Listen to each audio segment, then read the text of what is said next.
Philadelphia ஊழியங்கள் வழங்கும் திறந்த வாசல் நேரம்.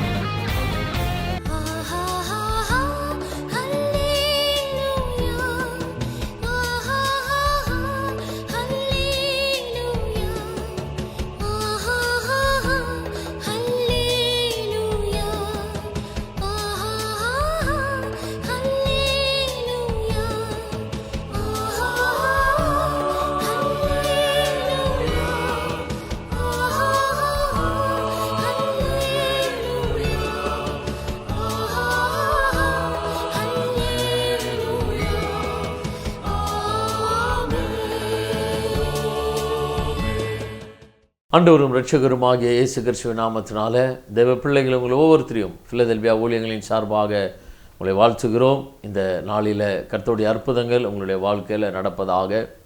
கர்த்தர் அவனோடு கூட இருந்தார், கர்த்தர் அவனோடு கூட இருந்தார் என்று வேதத்தில் நாம் வாசிக்கிறோம்.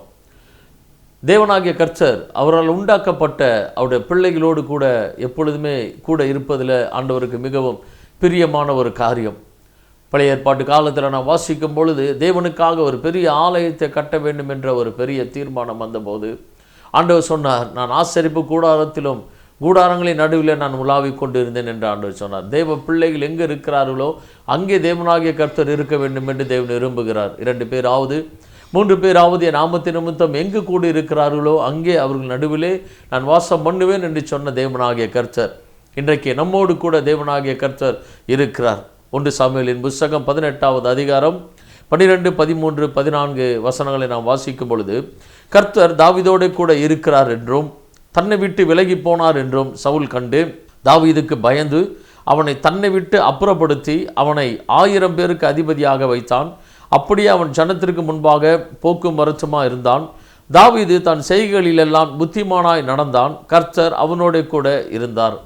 தாவீது தன் செய்கைகளிலெல்லாம் புத்திமானாய் நடந்தான், கர்த்தர் அவனோடு கூட இருந்தார். சவுல் பார்க்கிறான், கர்த்தர் தாவீதோடு கூட இருக்கிறார் என்றும் சவுலை விட்டு கர்த்தர் போய்விட்டார் என்றும் சவுல் அறிந்து கொண்டிருக்கிறான். தாவீதை 1000 பேருக்கு அதிபதியாக வைக்கிறான். காரணம் என்னவென்றால், கர்த்தர் ஒரு மனிதனோடு கூட இருக்கும் பொழுது அந்த மனிதன் செய்கிற காரியங்கள் எல்லாவற்றிலும் அவன் புத்திமானாய் நடக்கிறான். கர்த்தர் அவனுக்கு எல்லாவற்றிலும் ஜெயத்தை கொடுக்கிறார்.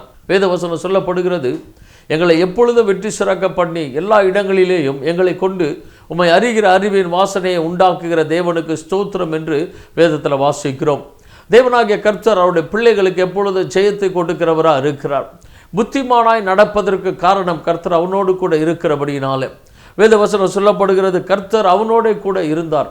ஒரு தேசத்தினுடைய பெரிய ராஜா சவுல், இஸ்ரவேலின் தேசத்தினுடைய ராஜாவாகிய சவுல் தன்னிடத்தில் இருக்கிற ஒரு வேலைக்காரனை பார்த்து பயப்படுகிறான். ஒரு ராஜா தன்னுடைய வேலைக்காரனை பார்த்து பயப்படுகிறான் என்றால் அதற்கு ஒரே காரணம், அந்த வேலைக்காரன் என்று சொல்லப்பட்ட தாவீதோடு பரலோகத்தின் தேவன் கூட இருந்தார். அது எப்படி தெரிந்தது? அவனுடைய செய்கைகளில் எல்லாவற்றிலும் தெரிந்தது. ஒரு மனுஷ பலத்தினாலும் செய்வதல்ல, மனுஷனுடைய திறமையினாலும் செய்வதல்ல, தேவனுடைய பலத்தினாலும் தேவனுடைய கிருபையினாலும் செய்கிற காரியங்கள் மிகவும் ஆச்சரியமானதாக இருக்கும். அவ்வளவு பெரிய கோலியாத்தை யாராலும் எதிர்த்து நின்று கொல்லவே முடியாது என்று நின்ன பெலிஸ்தியனாகிய அந்த கோலியாத்தை, ஒரு வாலிபனாய் இருந்து தாவீது கோலியாத்தை கொன்றதை பார்த்து இஸ்ரவேலர் எல்லாரும் ஆச்சரியப்பட்டார்கள்.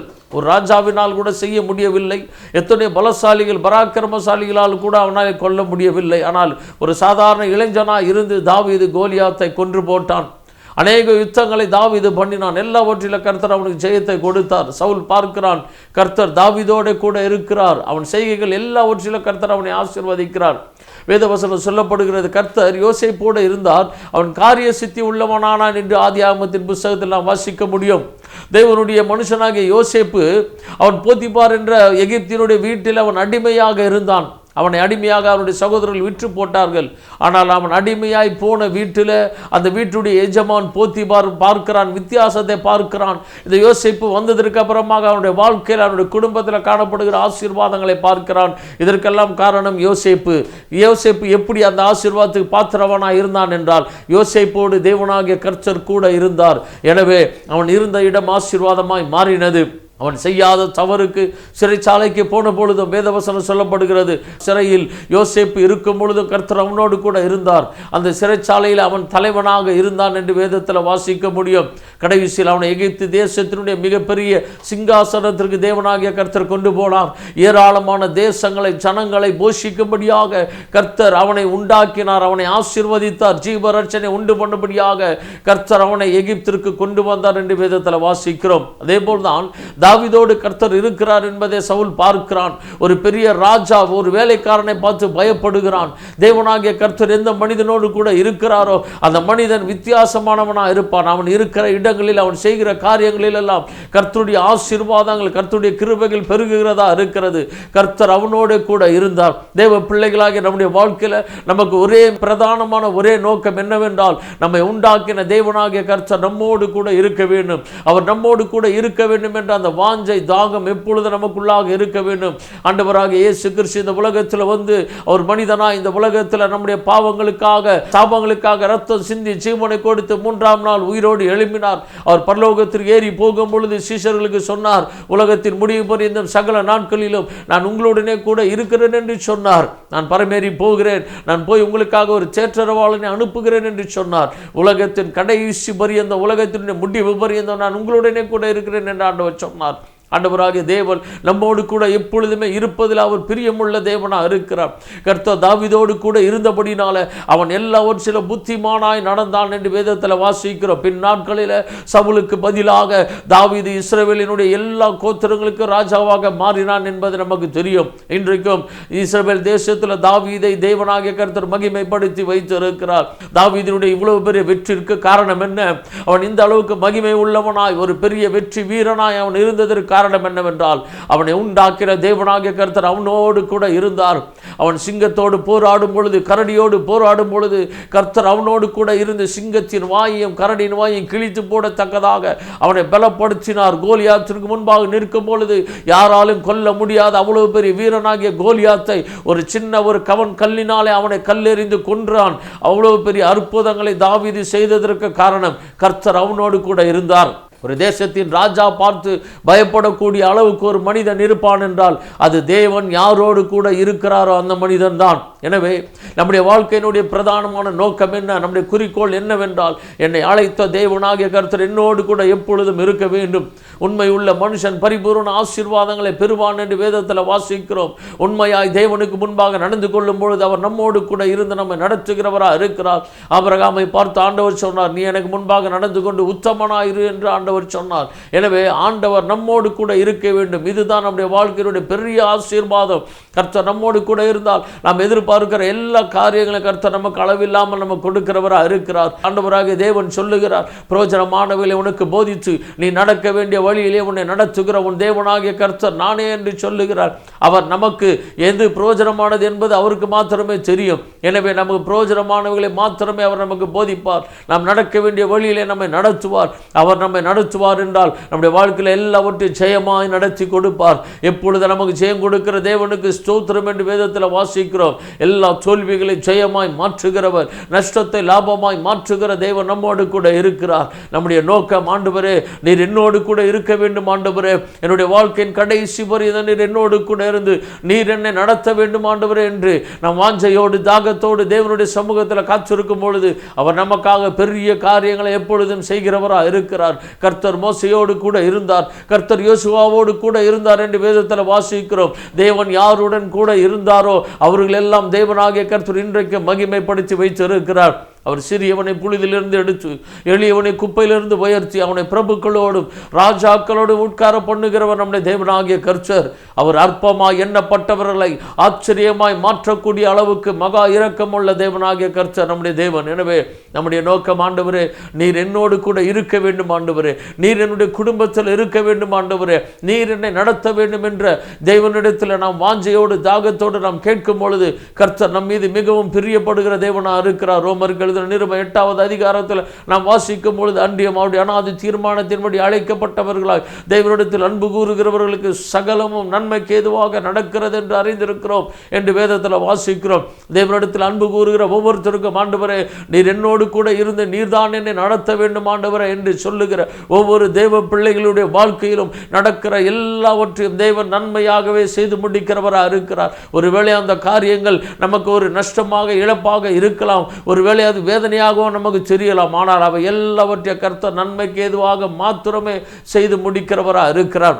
தாவீதினுடைய ஒரே நோக்கம் என்னவென்றால், தன்னை அழைத்த தேவனாகிய கர்த்தர் தன்னோடு கூட இருக்க வேண்டும் என்று. உரியாவை கொன்றுவிட்டு அவன் செய்த தன்னுடைய தவறு நிமித்தமாக தேவனுடைய சமூகத்தில் அவன் செபிக்கும் பொழுது அவன் சொல்லுகிறான், ஆண்டவரே என்னுடைய ராஜாசனத்தை என்னை விட்டு எடுத்து விடாதே என்று சொல்லவில்லை, என்னுடைய ராஜ்யபாரத்தை எடுத்து விடும் என்று அவன் சொல்லவில்லை. அவன் பெரிய ராஜாவாக இருக்கிறான். அவன் சொல்லுகிற ஒரே ஒரு காரியம், உடைய பரிசுத்த ஆவியை என்னை விட்டு எடுத்து விடாதீம் ஆண்டவரே, உடைய சமூகத்தை விட்டு என்னை தள்ளி விடாதீம், உடைய பரிசுத்த ஆவியானவரை என்னை விட்டு எடுத்து விடாதீம் என்று சொல்லுகிறான். அவன் வேறு எதை பற்றியும் கவலைப்படவில்லை. அவன் தன்னுடைய தவறுகளுக்காக தெய்வ சமூகத்தில் செபிக்கும் பொழுது அவன் சொல்லுகிற ஒரே ஒரு காரியம், உடைய சமூகத்தை விட்டு என்னை தள்ளி விடாதீம் ஆண்டவரே, உடைய பரிசுத்த ஆவியானவரை என்னை விட்டு எடுத்து விடாதீம் என்று சொல்லுகிறான். ஏனென்றால் கர்த்தர் கூட இருந்தால் போதும், எல்லாவற்றையும் கர்த்தர் பார்த்து கொள்ளுவார், எல்லாவற்றையும் தேவன் அதிசயமாய் நடத்துவார். எனவே நம்முடைய வாஞ்சை, நம்முடைய நோக்கம், ஆண்டவரே நீர் என்னோடு கூட இருக்க வேண்டும் ஆண்டவரே, நீர் என்னோடு கூட இருந்தால் நான் எல்லா காரியங்களையும் புத்தியாய் நான் செய்ய முடியும். நான் புத்தியாய் செய்யும் பொழுது எல்லாவற்றிலும் ஆசீர்வாதங்களை நான் பார்க்க முடியும். எனவே இந்த வேளையிலும் ஆண்டவருடைய காரியத்தை நாம் எப்படி செய்கிறோம், ஆண்டவரை நோக்கி நாம் எப்படி கூப்பிடுகிறோம் என்று பார்க்கும் பொழுது ஒரே காரியம், ஆண்டவரே நீர் என்னோடு கூட இரும் ஆண்டவரே, நீர் என்னோடு கூட வாரும் ஆண்டவரே. கர்த்தர் என் மெய்ப்பராய் இருக்கிறார், நான் தாழ்ச்சி அடைய மாட்டேன் என்று சொன்னது போல ஆண்டவர் நம்முடைய மெய்ப்பனாக இருக்கும் பொழுது, ஆண்டவர் நம்மோடு கூட இருக்கும் பொழுது நமக்கு ஒருபோதும் தாழ்ச்சி கிடையாது. எல்லா காரியங்களிலும் கர்த்தர் நமக்கு ஆசீர்வாதத்தை கட்டளையிடுகிறவராக இருக்கிறார். ஈசாக்கு விதை விதைத்தான், 100 மடங்கு அறுவடை செய்தான். ஈசாக்கினுடைய வேலைக்காரர்கள் தோண்டின எல்லா துறவுகளிலும் தண்ணீர் வந்தது.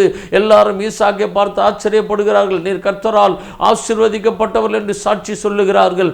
தாவீதோடு கர்த்தர் இருந்ததை சவுல் பார்த்து பயந்தான். எனவே நம்மோடு கூட தேவனாகிய கர்த்தர் இருக்கிறதை பார்த்து அநேகர் பார்த்து ஆச்சரியப்படுவார்கள். நம்முடைய காரியங்கள் எல்லாவற்றிலும் கர்த்தருடைய கிரியைகள் நடக்கும் பொழுது, கர்த்தருடைய நாமம் நம் மூலமாக மகிமைப்படும் பொழுது கர்த்தர் நம்மை மேன்மைப்படுத்துகிறவராக இருக்கிறார். நம்முடைய நோக்கமெல்லாம் ஒரே காரியங்கள் தான். ஆண்டவரே நீர் என்னோடு கூட இருக்க வேண்டும் ஆண்டவரே, நீர் என்னோடு கூட வர வேண்டும் ஆண்டவரே என்று நாம் சொல்ல வேண்டும். எலிசா தீர்க்கதரிசியோடு கூட இருந்த அந்த தீர்க்கதரிசிகளின் புத்திரர்கள் தங்களுக்காக ஒரு கூடாரத்தை போட வேண்டும் என்று அவர்கள் நினைத்த பொழுது, அவர்கள் மரங்களை வெட்டுவதற்காக ஆற்றங்கரைக்கு போகும் பொழுது அந்த தீர்க்கதரிசியின் புத்திரர்கள் எலிசாவை தன்னோடு கூட வரும்படியாக கூப்பிடுகிறார்கள்.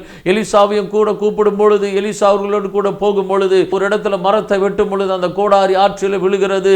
அப்பொழுது அந்த தீர்க்கதரிசியின் புத்திரர்கள் ஒருவன் சொல்லுகிறான், ஐயோ ஆண்டவனே, அந்த கோடாரி நான் இரவலாய் வாங்கினதே என்று சொல்லும் பொழுது எலிசாவின் மூலமாக கர்த்தர் ஒரு அற்புதத்தை செய்து அந்த கோடாரியை தண்ணீரில் மிதக்க வைத்தார். அதே போலதான் ஒரு எலிசா தீர்க்கதரிசி அவர்களோடு கூட போகும் பொழுது எலிசாவோடு இருந்த தேவனாகிய கர்த்தர் அந்த இடத்தில் அற்புதத்தை செய்தது போல கர்த்தர் நம்மோடு கூட இருப்பார் என்றால் நம்முடைய எல்லா காரியங்களையும் தேவன் அற்புதமாய் நடத்துவார், மேன்மையாக நடத்துவார், ஆசீர்வாதமாக நமக்கு நடத்தி கொடுக்கிறவராக இருக்கிறார். நாம் வேண்டிக் கொண்டதற்கும் நாம் ஜெபித்ததற்கும் மேலாக, நாம் எண்ணி பார்த்ததற்கு மேலாக நம்முடைய வாழ்க்கையில் வல்லமையான காரியங்களை தேவனாகிய கர்த்தர் எப்பொழுதும் செய்கிறவராக இருக்கிறார். அவர் 100 மடங்கு நம்மை ஆசீர்வதிக்கிறவர். நீங்கள் இப்பொழுது இருக்கிறதை பார்க்கலாம் 1000 மடங்கு உங்கள் தேவனாகிய கர்த்தர் உங்களுக்கு சொல்லியபடியே உங்கள் பிதாக்களின் தேவனாகிய கர்த்தர் உங்களை ஆசீர்வதிப்பாராக என்று தேவனுடைய தாசனாகிய மோசே இஸ்ரவேல் ஜனங்களை பார்த்து சொல்லுகிறார். அவர் நம்மை 1000 மடங்கு மேலாக நம்மை ஆசீர்வதிக்கிற தேவன். கர்த்தரின் ஆசீர்வாதமே ஐஸ்வர்யத்தை தரும், அதனோடு அவர் வேதனையை கூட்டார் என்று வேதத்தில் வாசிக்கிறோம். எனவே கர்த்தருடைய ஆசீர்வாதம் நமக்கு ஐஸ்வர்யத்தை தருகிறதா இருக்கிறது. ஆண்டவரே நீர் என்னோடு கூட இருக்க வேண்டும் ஆண்டவரே, நீர் என்னோடு கூட வர வேண்டும் ஆண்டவரே, என்னுடைய எல்லா காரியங்களையும் நீர்தான் செய்ய வேண்டும் ஆண்டவரே, உம்முடைய சித்தம் மாத்திரம் என்னுடைய வாழ்க்கையில் நிறைவேற வேண்டும் ஆண்டவரே என்று கர்த்தருடைய கரத்தில் நம்மை ஒப்பு கொடுத்து கர்த்தருடைய ஆளுகைக்குள்ளாக நம்மை ஒப்பு கொடுக்கும் பொழுது நம்மை புத்தியாக நடக்க பண்ணி நம்மை ஆசீர்வாதமாக மாற்றி நம்மை இருக்கிற இடத்துல நம்முடைய ஸ்தானத்தில் நம்மை உயர்த்துகிற தேவனாகிய கர்த்தர் நம்மோடு கூட இருக்கிறார். அவருடைய நோக்கமெல்லாம் அவர் நம்மோடு கூட இருக்க வேண்டும் என்று ஆண்டவர் விரும்புகிறார். நம்மோடு கூட அவர் ஜீவிக்க வேண்டும், இருக்க வேண்டும் என்று ஆண்டவர் விரும்புகிறார். எனவே நாம் அதே போல் ஆண்டவரே நீர் என்னோடு கூட எப்பொழுதும் இருக்க வேண்டும் ஆண்டவரே என்று சொல்லி ஆண்டவருக்கு பிரியமானவைகளை செய்வதற்கு இன்னும் அதிகமாக ஒப்பு கொடுப்போம். ஆண்டவரே நீர் என்னோடு கூட இருப்பதற்கு நான் என்னவெல்லாம் செய்ய வேண்டுமோ ஆண்டவரே, உமக்கு பிரியமானவைகளை செய்வதற்கு என்னை அர்ப்பணிக்கிறேன் ஆண்டவரே என்று சொல்லி ஒவ்வொரு நாளும் தேவனுக்கு பிரியமானவைகளை நாம் செய்வோம். ஆண்டவர் நம்மோடு கூட இருந்து நம்மை ஜெயமாய் நடத்துவார், வெற்றியாய் நடத்துவார். அன்றைக்கு தாவீதோடு கர்த்தர் கூட இருந்தது போல கர்த்தர் உங்களோடும் உங்களுடைய குடும்பங்களோடும் இருந்து கர்த்தர் உங்களை ஜெயமாய் நடத்துவாராக, உங்களை ஆசீர்வதிப்பாராக. நாம் ஜெபிக்கலாம். வானத்தையும் பூமியை படைத்த சர்வ வல்லமையுள்ள தேவனாகிய கர்த்தாவே, பரலோக பிதாவே, நாங்களும் நன்றி நிறைந்த இருதயத்தோடு ஸ்தோத்திரிக்கிறோம். கர்த்தர் தாவீதோடு கூட இருந்தார், அவன் புத்திமானாய் நடந்து கொண்டான் என்று வேதத்தில் வாசிக்கிறோமே. நீர் எங்களோடு கூட இருக்கும் பொழுது நாங்கள் எல்லாவற்றையும் ஆண்டவரை புத்தியாய் செய்து ஜெயமாய் கர்த்தர் எங்களை நடக்க பண்ணுகிற தேவனா இருக்கிறீரே. உடைய நாம் மகிமைப்படுவதாக உடைய பிள்ளைகளை கர்த்தர் ஆசீர்வதிப்பீராக. உடைய நாமத்தை உயர்த்துகிறோம் ஆண்டவர். எல்லா துதிகளையும் கனத்தையும் மகிமையும் உமக்கு ஒருவருக்கே நாங்கள் செலுத்துகிறோம். எங்கள் ஆண்டவரும் இரட்சகரும் ஆகிய இயேசு கிறிஸ்துவின் நாமத்தில் வேண்டுகிறோம் எங்கள் நல்ல பிதாவே. ஆமென், ஆமென். God bless you. கர்த்தர் உங்களை ஆசீர்வதிப்பார். மேலும் விவரங்களுக்கு நீங்கள் தொடர்பு கொள்ள பாஸ்டர் வி.